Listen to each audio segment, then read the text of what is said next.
Welcome to Friday Night Live. I am your host, Kat Carter, and I am so excited that you decided to come and hang out with us tonight because we're going to be talking about a very important and serious subject tonight in our health professions. I am just so excited. I have Team Green in the house, Dr. Yihoodah and Valencia Green. They are standing by, and I'm so excited. We're going to get this ball rolling.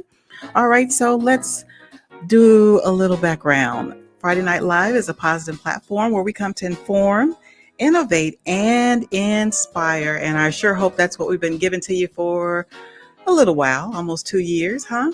Has it been 2 years? Yeah. Okay. All right. So also, this is the last Friday of the month. So you know what that means, don't you? You know what that means.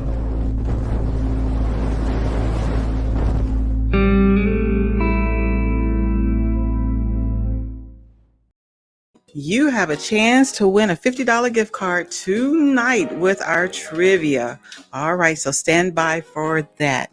Okay, so let's do our encouragement, and then I'm going to introduce our guests for the evening. It reads, there may be times when it is hard to hold on to my faith, times when it seems that there is no way out of a situation or that my heartfelt prayers are not being answered. Then a gentle urging encourages me not to give up and inspires me to hold on to my faith no matter what. So I wait and I listen and I watch. Then I understand God was with me all along. I was never alone, never without God's love and support as I made my way through the darkest hour. And this is so befitting with the Coda variant and all of the stuff that's going on in the world today.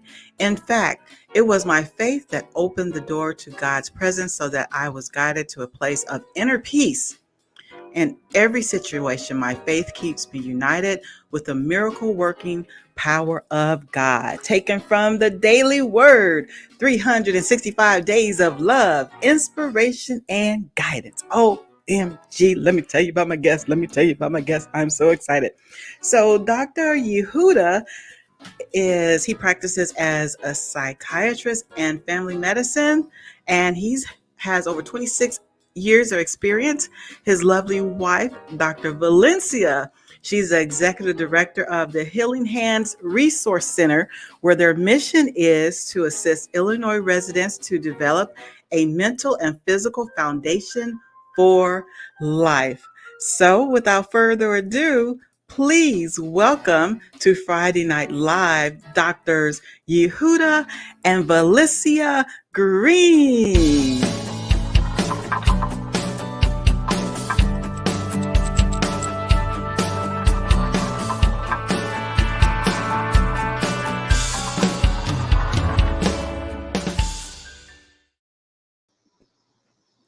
Hello, hello, hello. Hi there.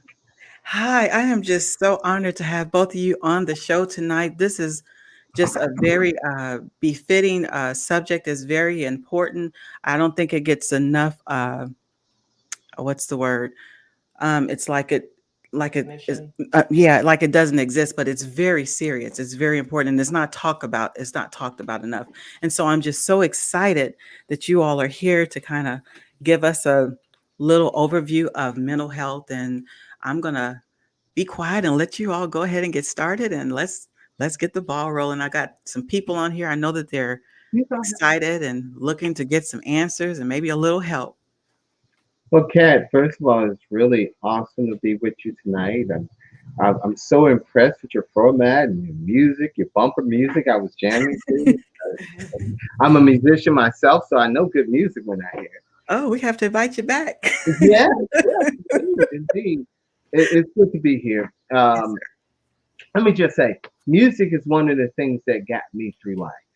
I as a child and as an adult, I have a couple learning disabilities. And I felt incompetent and weak in a lot of areas. But because I learned to play drums early, I had one thing that I can turn to and say I had a competence in. I felt strong about. And so music has helped me to develop a higher self esteem along the way in my life. And self-esteem translates.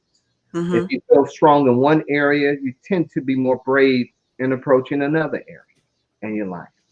And I found that mental health is all about having a core competence in something and building from that, Mm-hmm. transferring the tools that you develop in one area to another area of your life and say, this too I will conquer, this too I will get over, this too I can do.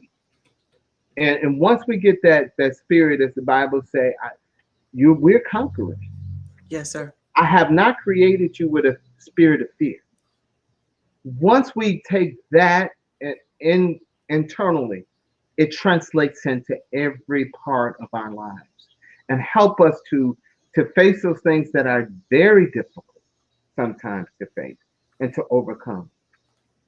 And I guess my role as a psychiatrist is not to make people's lives different, but to show them that I can't make it different, but I can show you how to make it different That's and good. live the life that you want to live. Mm-hmm. And when we're living the life that we want to live, we tend to be much happier and less anxious with what's going on in our lives.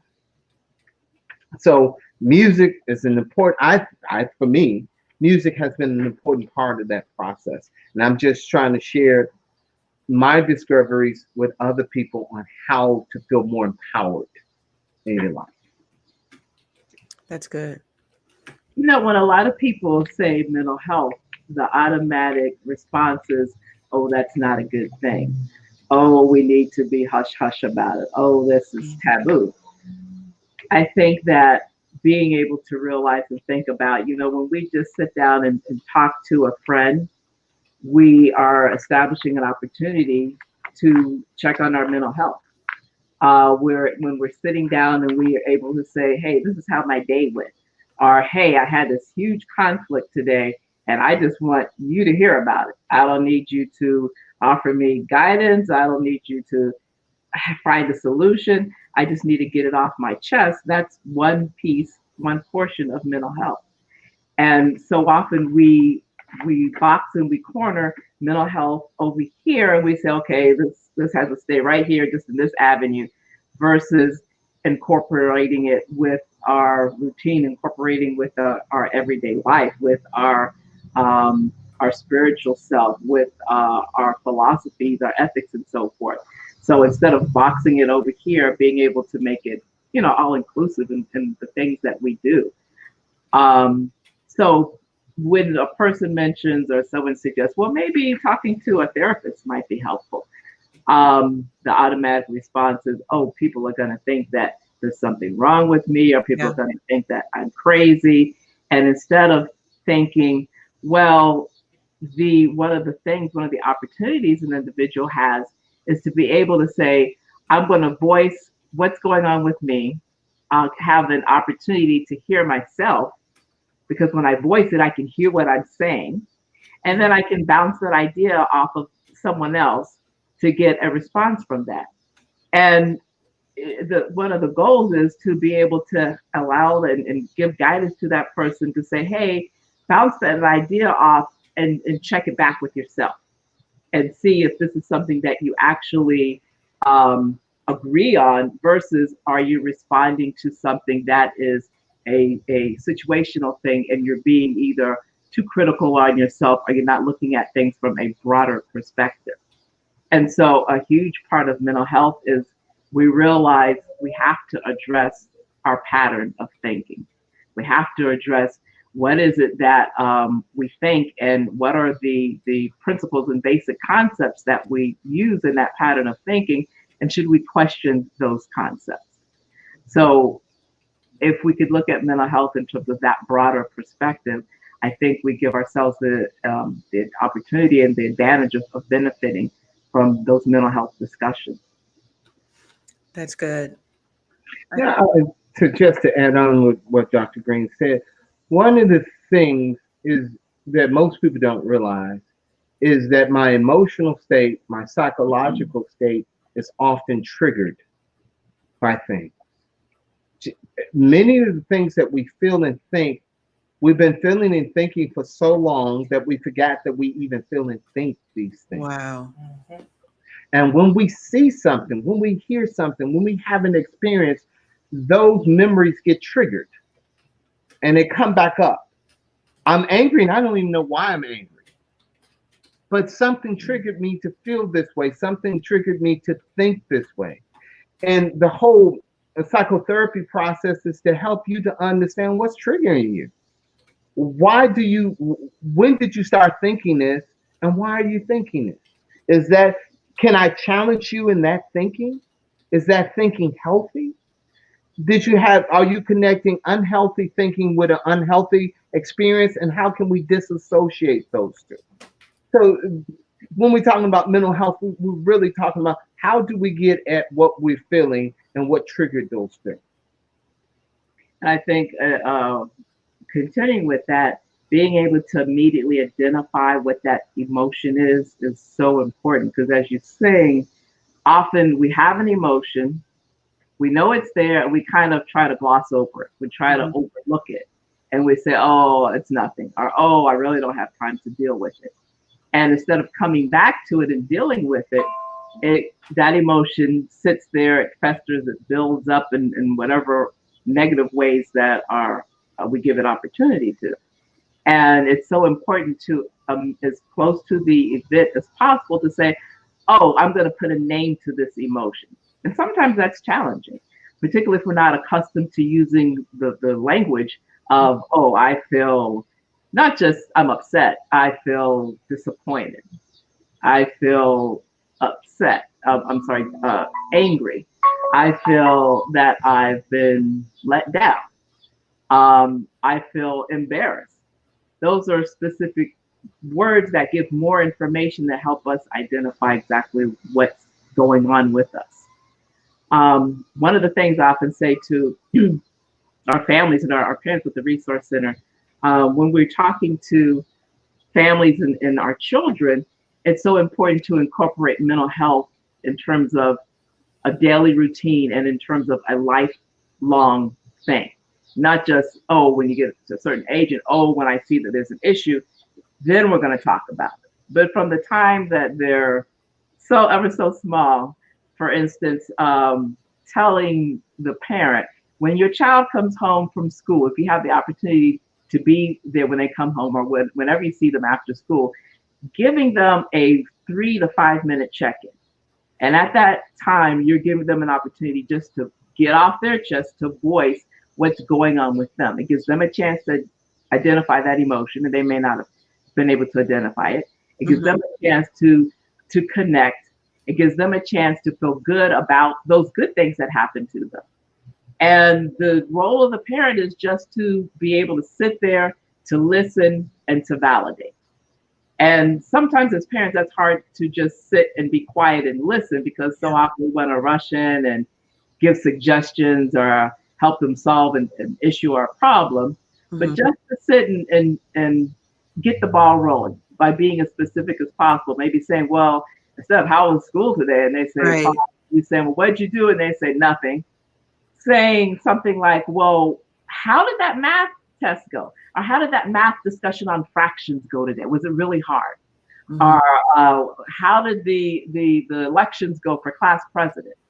And then when they start talking, just to be able to sit and to validate and say, oh, yeah, I understand. Yes, okay. Giving them the opportunity to see that whatever that emotion is, that's acceptable. And they don't have to push it down. They don't have to be able to express it. They don't have to be fearful. So I think that's that's really, really good what you said, Dr. Valencia, because you want to be able to, as a child, to be able to talk to your parents. And so if you introduce that at an early age, like you said, like when the child comes home and how was your day, you can find out some things first of all, and then it kind of lets the child know that they do have a voice too, that what they're feeling is important, and so that's a really, really good point that you brought up there. But Kat, that extends into romantic relationships saying, honey, how was your day? Often we don't get a chance to say what bugged me today Hmm. because no, we think nobody really want to hear about my trouble. And just to be able to say what is bothering me, or to say what I really enjoyed today, helps us to get to that place. Now, that's what therapists get paid to do, to say, how was your day? Mhm. Talk to me. What are you thinking? What you're feeling? And to have someone like that in your life, if you don't have that, can really help you to turn around in terms of processing your life. It is good if you can get that in a mate. It is good if you can get that in your religious leaders or in your best friend. But Mhm. if you don't have that, you still need it. Yes. You know what? When I grew up, we at dinner time we all sat at the table as a Mhm, family and had dinner, like mhm, like daddy, mama, and the children. We all sat at the table at dinner every evening, and now it's just so different. I mean, everything is quick gratification, microwave or quick takeout, and nobody's. Well, it's just not the norm. It doesn't seem like anymore where the family just sits down at the table and just talks like how was your day or what's going on, or I mean it's just everything just gone really really fast. I mhm. guess is that if that's the I, way to describe it. I agree with you 100%. And I do encourage my families, particularly when we're doing family or group therapy, that is an essential part of me getting to know my kids and my kids getting to know me and me to get to know my wife, to take this time around a meal and use that as an opportunity for exploration for Mhm. everybody sitting there. I agree with you 110%. I wonder how we could get back to that. We I have, think okay. it's important to put high priority on just that gathering, that time that the family gets together, and saying, okay, this is when I'm going to carve out that time and do it. To say, oh, this is how it looks for our family. It may be slightly different from another family, but this is what we're going to do. Mm. Even if it's not okay, everybody's home at dinner time, we're going to select another time when we can all get together. And maybe it's okay, we're sitting and we're everybody is has a favorite book. Or maybe we choose one night a week where we're playing 15 minutes of a family game, Yeah. not a video game or a computer game, but a Mhm, maybe a jigsaw puzzle or a mhm, crossword, but anything, something silly that you can make up. Just it creates that opportunity for bonding. It creates that opportunity to be able to see the other side of each other and to be able to express the other side of each other. You know, I'm in school and I have to be perfectly well behaved. Well, at this time, family time, I don't have to be. I can get up, walk around, and yell and act silly and Right. things of that nature. So I think carving out a time, putting that as high priority is one way to get back at it. That's good. That's We really good. So I have a question. So when people are going through depression or having anxiety, is that part of mental health, or is that oh, like different aspects of mental? no, that's when we say mental health, we mean anything that goes on in your mind, the health of your mind, the health of your emotion. Primary care or physical health, for example, if I had a rash on my skin or if I broke my leg, that means that something is not the way it's supposed to be. It's out of bounds. Normally, we all have a mindset, and our mindset allows us to deal with the new information and experiences that we're having on a daily basis. Hmm. But if we have a disruption in our balance, we're not in a good place to deal with new experiences. When we're talking about depression, we all can have a bad day. We can Yes. all go through a blue period, 2 or 3 days. I can be in a funk. But when we're talking about depression, it's more than 2 or 3 days. We're talking about weeks or even months when I'm in a place that I am not prepared to deal with new experiences because I'm hurting, I'm sad, I don't want to deal with the world, I want to isolate, I'm crying. I used to love to read, I don't want to read. I used to love to watch TV, I don't want to watch TV. I used to love to bowl, I don't want the things that used to give me enjoyment. They just not there for me anymore. Mm. I feel unloved. I feel unwanted. I feel like there's no hope. I'm usually hopeful about things, and now I find myself not hopeful. I just think I'm going to be stuck here the rest, wherever here is, I'm going to be stuck the rest of my life. I feel helpless, like Yeah. nobody can help me. I feel like nobody cares, or even no one is even motivated to help me. And we're talking about a period of weeks to months when a person is stuck in this type of mindset. That's depression. That's versus anxiety. Anxiety is the belief that something bad is going to happen. And that belief gets translated into physical manifestations. For example, there's something called the fight or flight syndrome or pattern. Mm-hmm. When something happens, my body changes. If there's a bear behind me, the first thing my body's going to do is my muscles are going to contract so I can run or I can fight the bear. My heart begins to beat faster. My pupils becomes very constricted. I break out in a sweat. My stomach feels like it's churning. Those are all the physical manifestations of this thought that something bad is about to happen. We call that anxiety. Anxiety, fear is when I associate this thought with a specific event. I don't like to go in elevators. I don't like closed spaces. I don't like heights. But anxiety is I feel this way, but I don't know what it's associated with. I don't know what's causing me to feel, oh, my muscles are tight, my heart is beating fast, I'm Yeah. sweaty. I don't know what's causing that. We call that kind of state anxiety versus a specific connected event we call fear. Okay. Got it.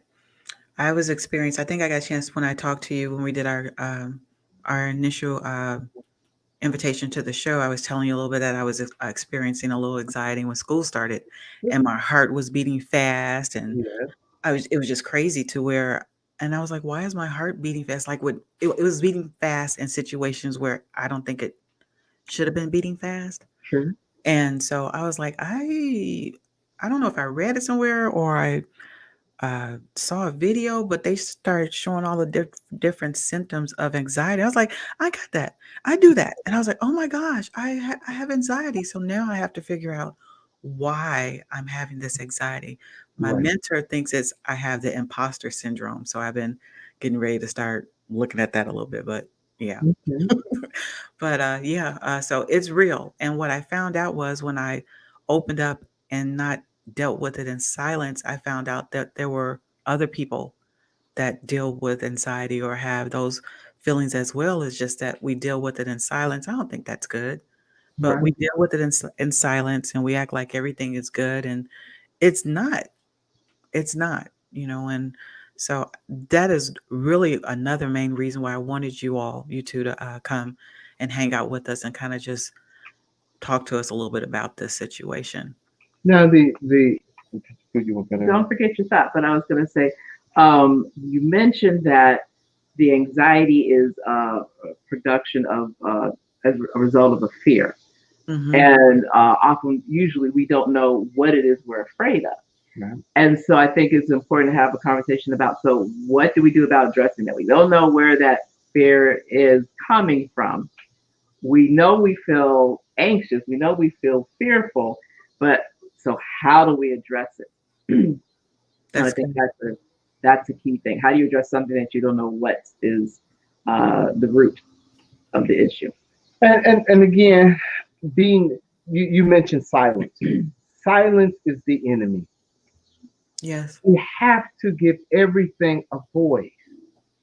The only way we can address something is when we identify it, that it's a problem. But if we pretend like it's not a problem, then we can't address things.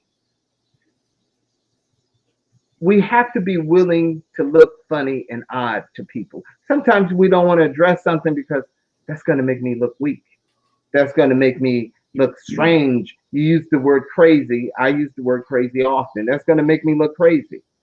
The first thing I tell my clients is we all are just a little bit crazy. So that's being crazy at some level is normal. So don't feel like you're odd. Now we all have our own different kind of crazy. Yeah. And that first of all gives us empathy to know that we all have our own personal struggles. And I cannot be critical of you because I'm struggling just like you. Right. Maybe with not with your specific issue, but I got my own issue. Mm-hmm. Mm-hmm. And then to give a voice to whatever is bothering us, to identify that we're being bothered, and then to have a way to explore our world and say what could be triggering me to feel this way. But you have to voice it. You have to go to somebody and say, let's process this. So that processing helps an individual to identify that trigger. Yes. And that's the key to addressing the anxiety. Yes. Audience, I hope you all are taking some really, really good notes. They're really giving us some really great nuggets and some things to kind of think about so that we can reevaluate what's going on in our minds. Doctor, I'm going to call you all Team Green. Okay. So we need to take a Can break. I be the captain? Yes, if it's okay with Dr. Phillips. I had to get check in. So I'm going to take a little break so you all can breathe a second, maybe drink some water. I'm going to do one artist. His name is Calvin Evans. We're going to do that. And then I'm going to put up the trivia question. And then when we come back, I kind of want to talk about, if it's okay with you all, how mental health and this COVID is what's going on in the world today, and also maybe take a few questions from the viewers. Is that okay? That sounds like a plan. Okay, so we're going to take a quick break and then we'll be right back. Okay. Thank you. Okay.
Okay, so here is the trivia question up for grabs is a $50 gift card to Target.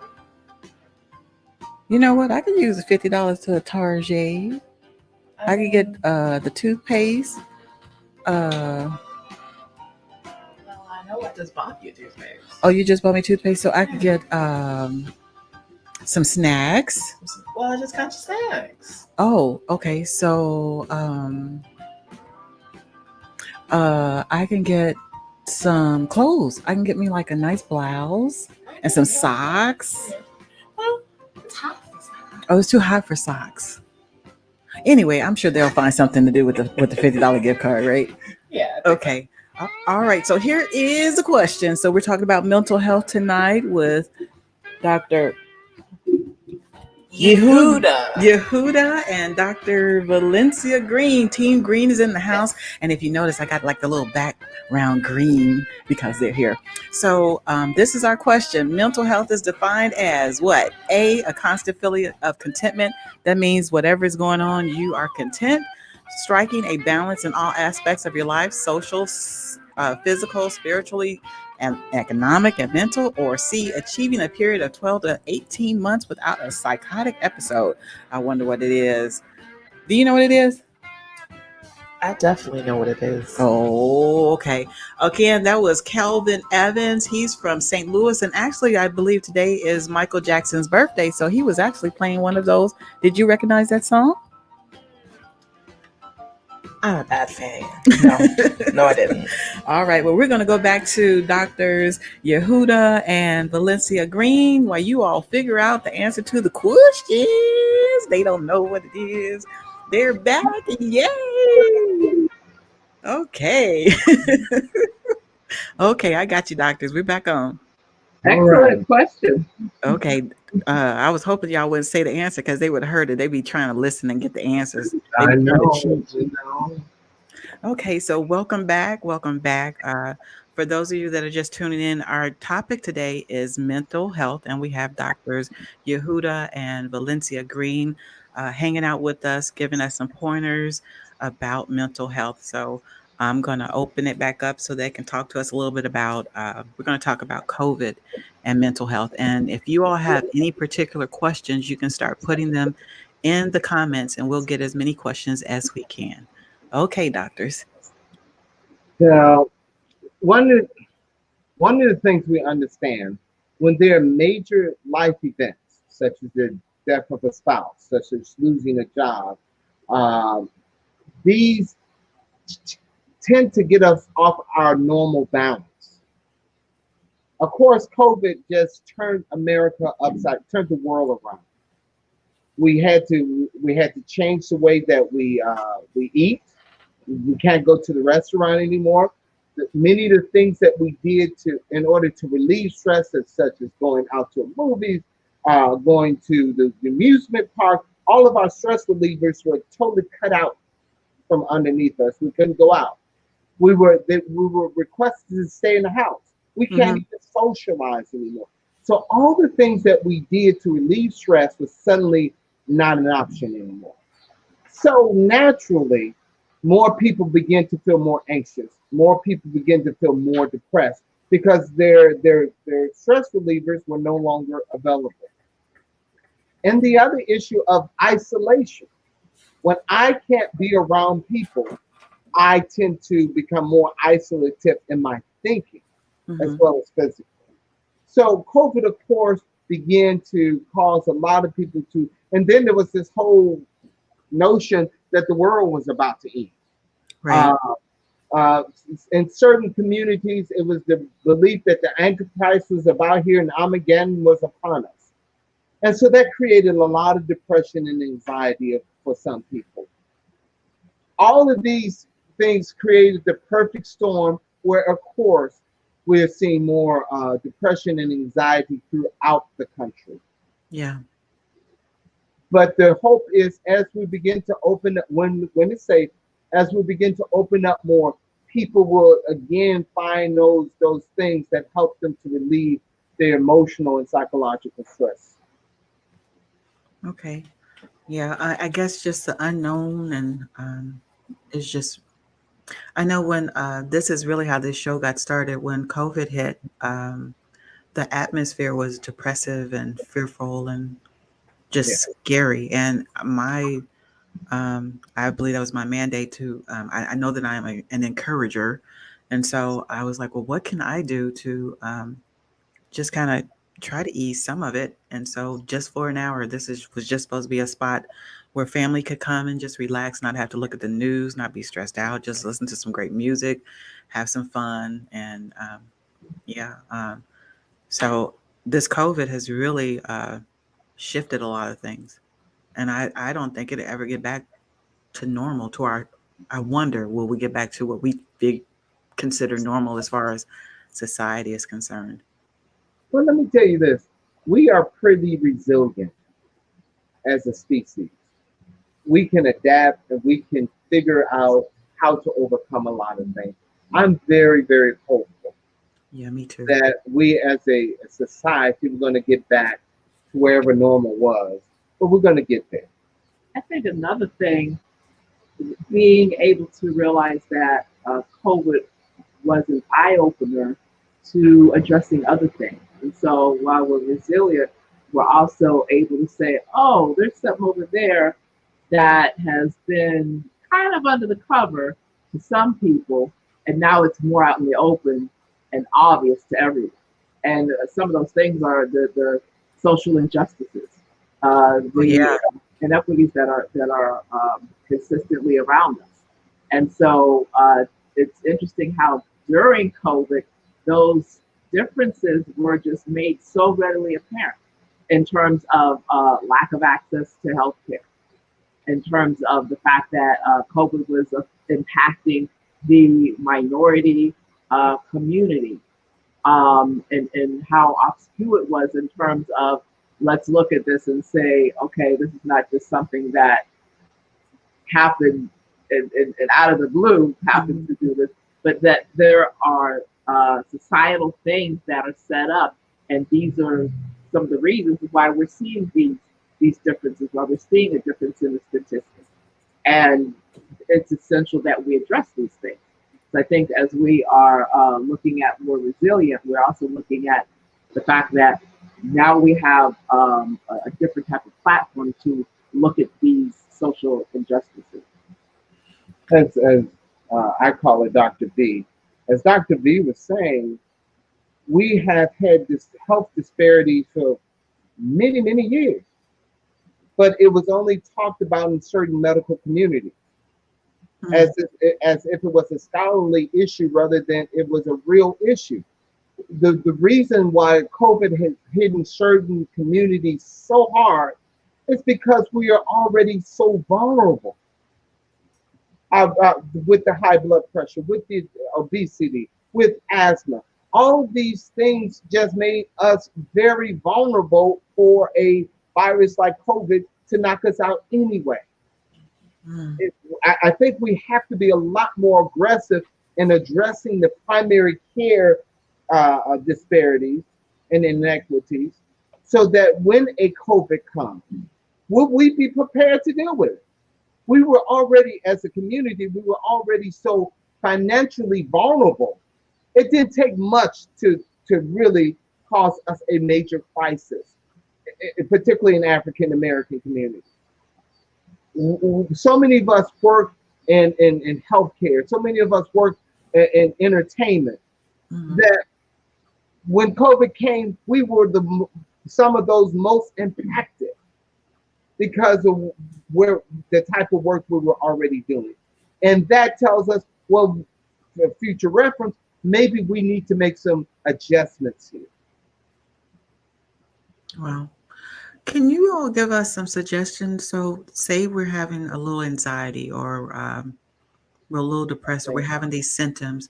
Can you give us some suggestions or some things that we may be able to do just to calm ourselves or just some ideas or Well, we were mentioning earlier the fact that we have these or have had routines that are stress relievers before COVID.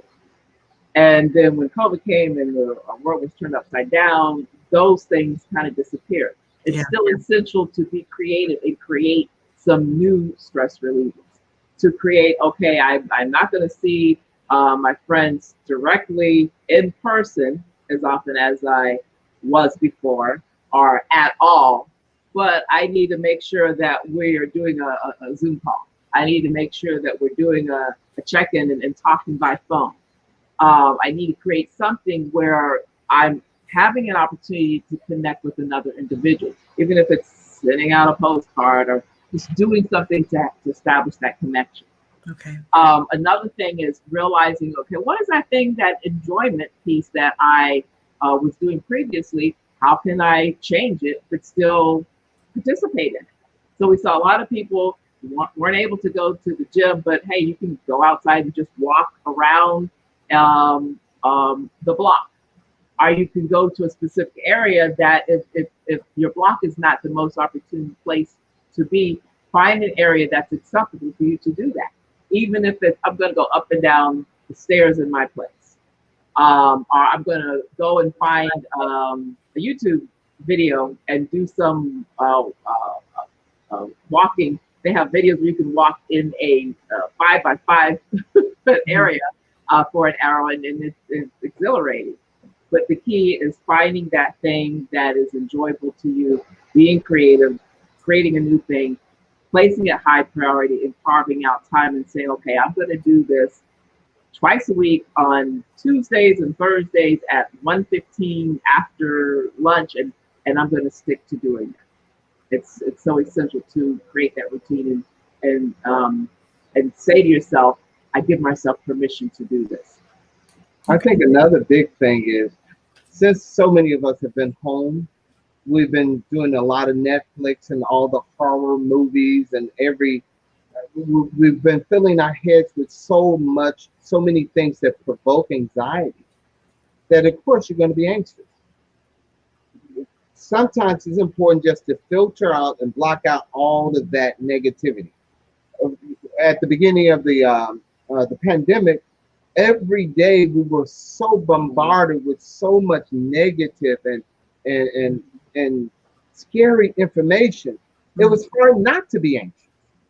So sometimes we just have to push back and say, I'm only going to watch a half an hour of news, rather than sitting watching news for 5 hours and having this constant reinforcement of what could go wrong.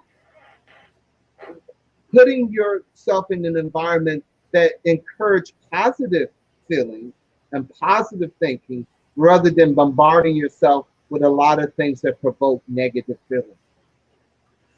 I know with the news, Dr. Yehuda, I couldn't watch it. It was just, Right.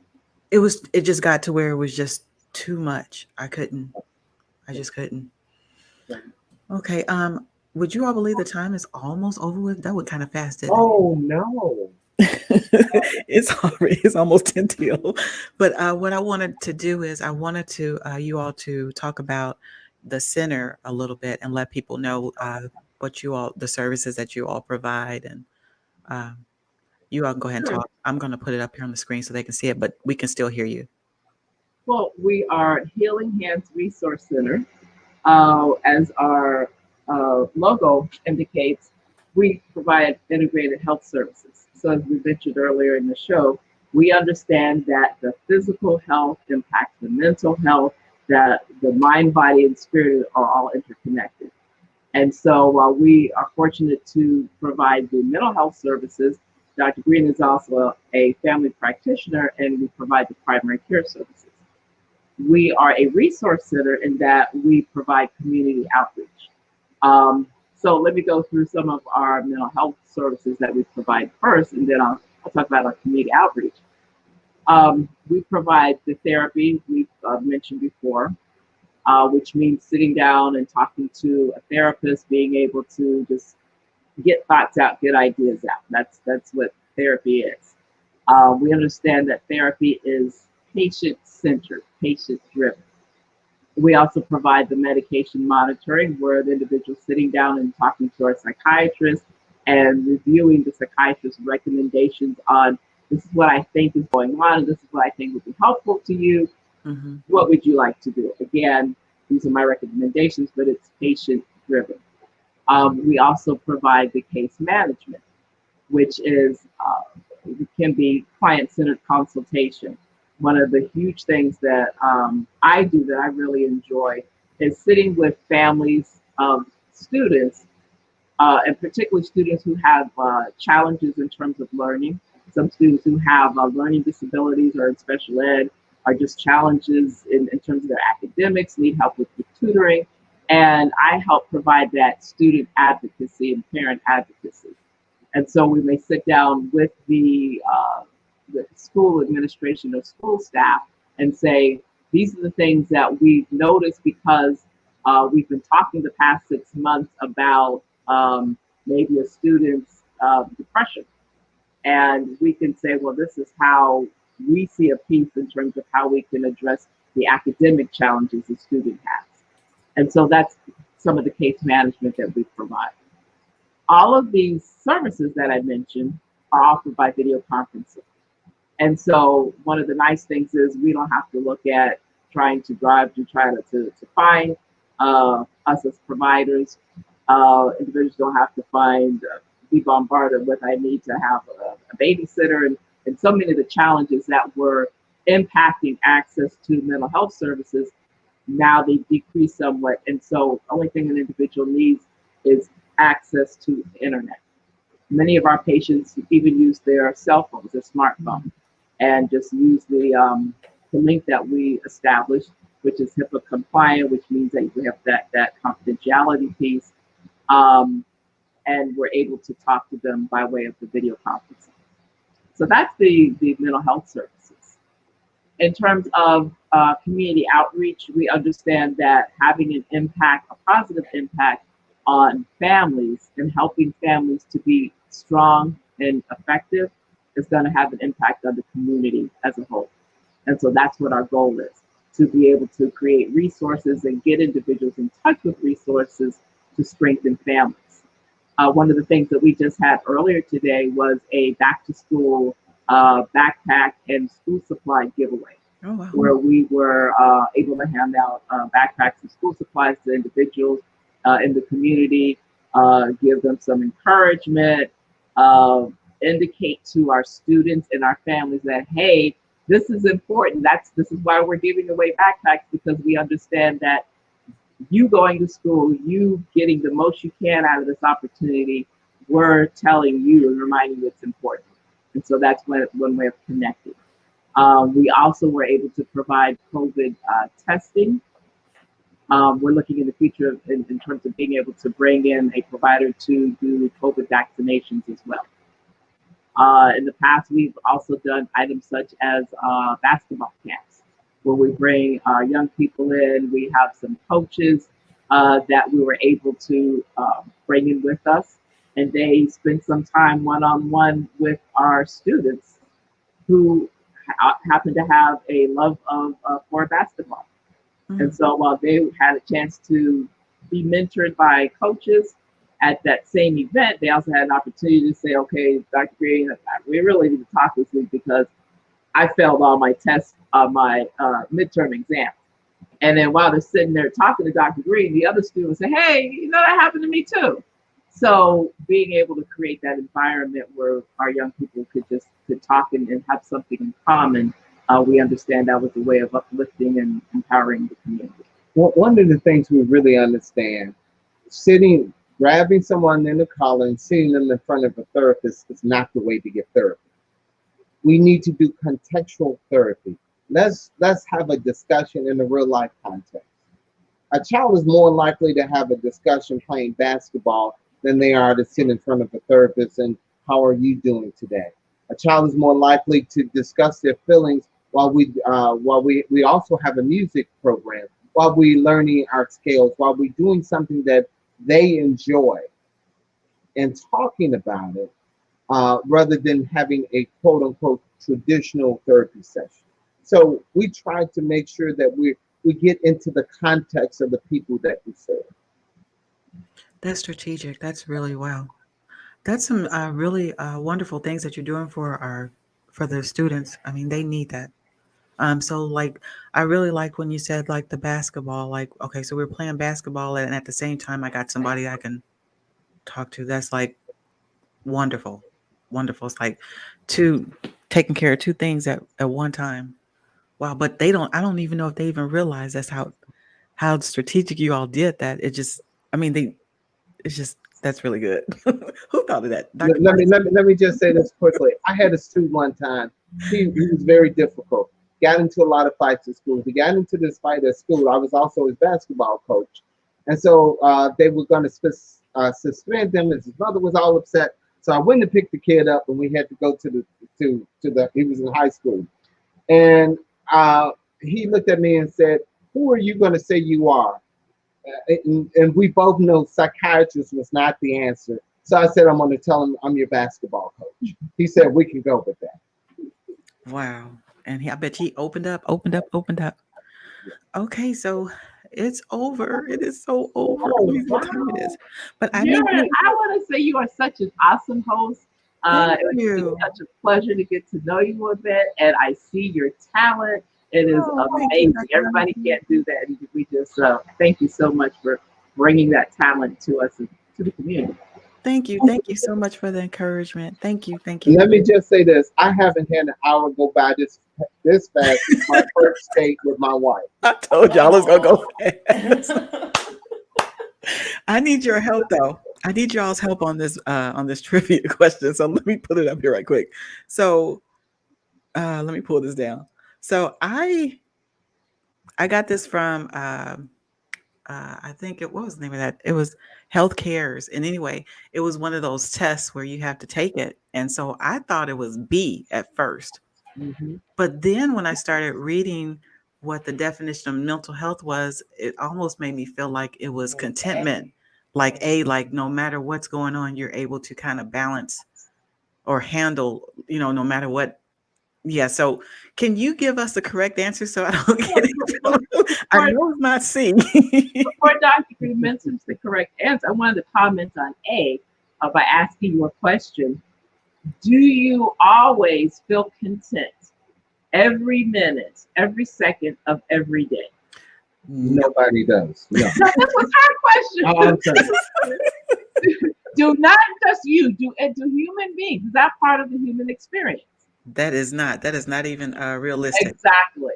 So, Okay. right, I agree. That's not because that's not part of the human experience. So that's why it's not A, because we have other emotions, and it's up to us to after see we have other emotions. Yes, we have the ability to change it and bring it back over to content. See, you made So me I'm going to go with whole you on B. question. What a question. Y'all are good. You saw how she did that? She didn't tell me the answer, Dr. Valencia didn't tell me the answer. She asked me a question and then I was able to figure it out. Yeah. So the correct answer is B. So we got a lot of B's on there. So my Can I daughter, can I say this before I know we pass our hour?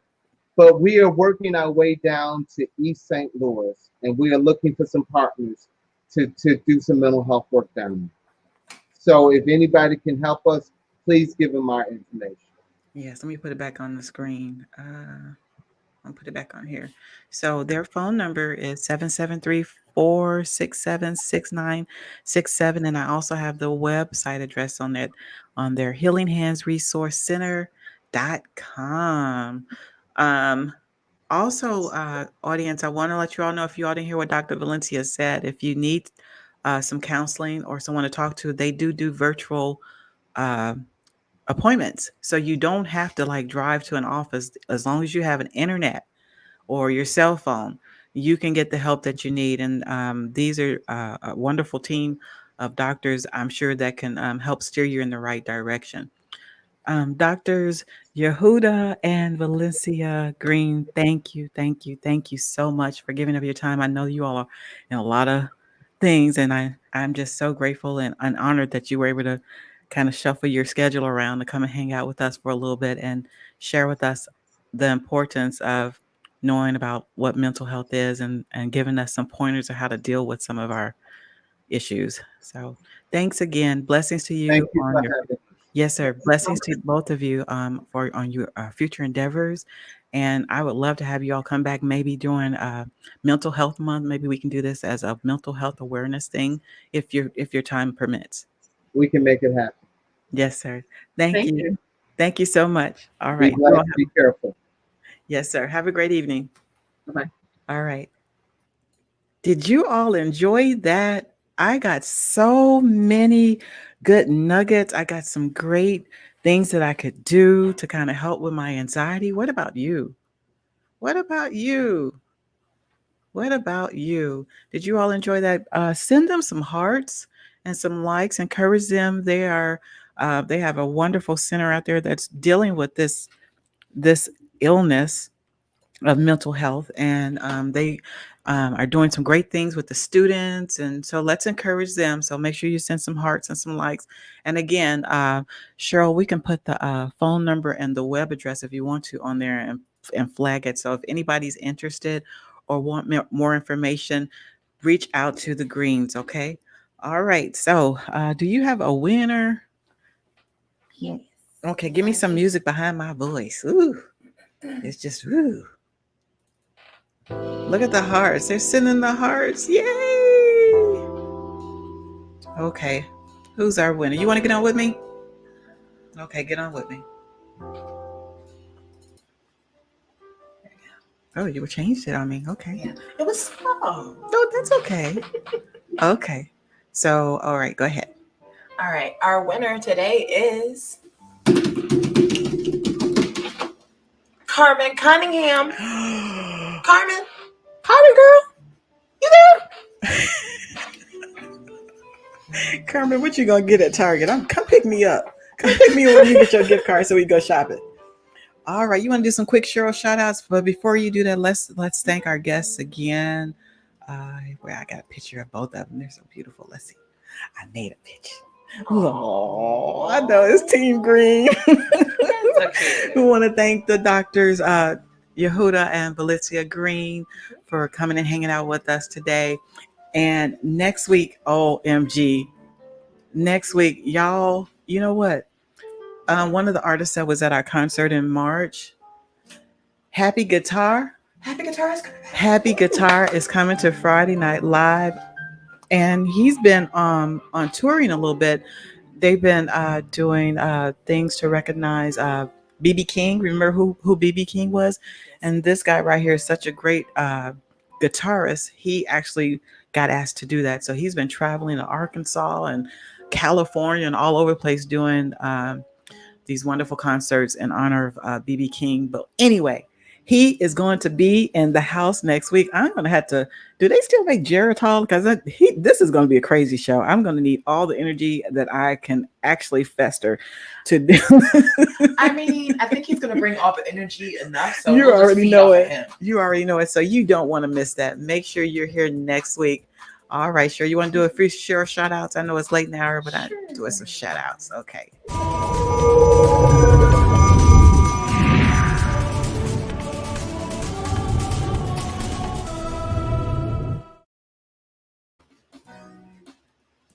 Hello, hello. Let's see who we have here. We have, let's see. Hey, Gigi. It's so good to see you. Happy Friday. We have Pastor Neil in the house, coming in and representing all the time. Good to see you. We have Sherry Johnson. Hey, Sherry. It's good to see you as well. We have Auntie Ada, whoop, in the house over from Kansas City. We got Tina Wilson stepping in as well, always holding it down. Good to see you. We have Miss Mother DeBose. Hey, Mother DeBose. We have Mrs. Gerald, and I believe Mrs. Gerald had a birthday Yesterday. Yes, she did. Happy birthday.